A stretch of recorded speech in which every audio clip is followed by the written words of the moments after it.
মেট্ৰিকৰ পূৰ্বে সেৱা কাৰ্যালয়ত গুৰুত্বপূৰ্ণ বৈঠক এইবাৰ মেট্ৰিকত কেইবাটাও নতুন নিয়ম সকলো পৰীক্ষা কেন্দ্ৰত সিসিটিভি কেমেৰাৰ ব্যৱস্থা সক্ৰিয় ৰূপত সংস্থাপন হ'ব লাগিব এই মুহূৰ্তত ৰাজ্যবাসীৰ লগতে ৰাজ্যৰ ছাত্ৰ-ছাত্ৰীসকলৰ কাৰণে আহি পৰিছে বিগ ব্ৰেকিং নিউজ অতিকৈ গুৰুত্বপূৰ্ণ খবৰ 2023 বৰ্ষৰ মেট্ৰিক হায়াৰ সেকেন্ডাৰী পৰীক্ষাক লৈ আহি পৰিছে এক নতুন খবৰ কেতিয়া কেনেকুৱা পদ্ধতিৰে অনুষ্ঠিত কৰিব 2023 বৰ্ষৰ মেট্ৰিক হায়াৰ সেকেন্ডাৰী পৰীক্ষা কেন্দ্ৰসমূহত কেনেকুৱা ব্যৱস্থা সংস্থাপন কৰিব ৰাজ্যৰ শিক্ষা বৰ্ডৰ ফালৰ পৰা 2023 বৰ্ষৰ মেট্ৰিক হায়াৰ সেকেন্ডাৰী পৰীক্ষাৰ তাৰিখ ঘোষণা ৰাজ্যৰ শিক্ষা বিভাগৰ ফালৰ পৰা লগতে আৰু অন্যান্য তথ্য প্ৰকাশ কৰে শিক্ষা বিভাগৰ ফালৰ পৰা শিক্ষাৰ্থীৰ মূৰৰ ওপৰত আন এক ভয়ংকৰ চাপ অধ্যয়নৰ বাবে কেৱল মাত্ৰ সময় হাতৰ পৰা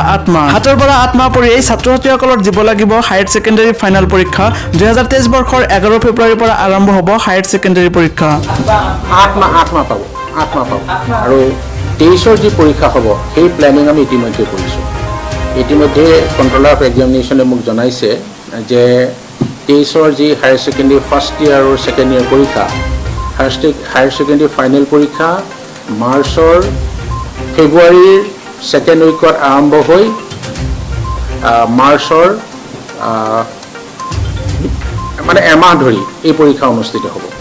ইফালে 2023 বৰ্ষৰ মেট্ৰিক পৰীক্ষাক লৈ সেৱা কৰ্তৃপক্ষৰ ফালৰ পৰা কি আপডেট কেতিয়াৰ পৰা আৰম্ভ হ'ব 2023 বৰ্ষৰ মেট্ৰিক পৰীক্ষা এই ক্ষেত্ৰত সেৱা কৰ্তৃপক্ষৰ ফালৰ পৰা অফিচিয়েলি কোনো ধৰণৰ এনাউন্সমেন্ট কৰা নাই যদিও প্ৰত্যেক বছৰে যেহেতু মেট্ৰিক হায়াৰ সেকেন্ডাৰী দুয়োখন পৰীক্ষা একেলগে আৰম্ভ হয় আৰু হায়াৰ সেকেন্ডাৰী পৰীক্ষাৰ তাৰিখটো ইতিমধ্যে ঘোষণা কৰিছে 2023 বৰ্ষৰ 11 ফেব্ৰুৱাৰীৰ পৰা আৰম্ভ হ'ব হায়াৰ সেকেন্ডাৰী ফাইনেল পৰীক্ষা গতিকে বিভিন্ন সংবাদ মাধ্যমৰ দ্বাৰা প্ৰচাৰিত তথ্যৰ ওপৰত ভিত্তি কৰি স্পষ্ট হৈ পৰিছে যে ফেব্ৰুৱাৰী মাহৰ পৰাই আৰম্ভ হ'ব 2023 বৰ্ষৰ মেট্ৰিক পৰীক্ষা 2023 বৰ্ষৰ মেট্ৰিক হায়াৰ সেকেন্ডাৰী পৰীক্ষাক লৈ আপোনাৰ ব্যক্তিগত কি মতামত হেয়া কমেন্ট কৰি জনাবলৈ একেবাৰে নাপাহৰিব আৰু যদি চেনেলটোত নতুনকৈ আহিছিলে তেনেহলে চেনেলটো সাবস্ক্ৰাইব কৰাৰ লগতে কাষত থকা বেল আইকনটো বজাই দিব কিয়নো এনেকুৱা ধৰণৰ আপডেটসমূহ সদায় এইটো চেনেলত পাই থাকিব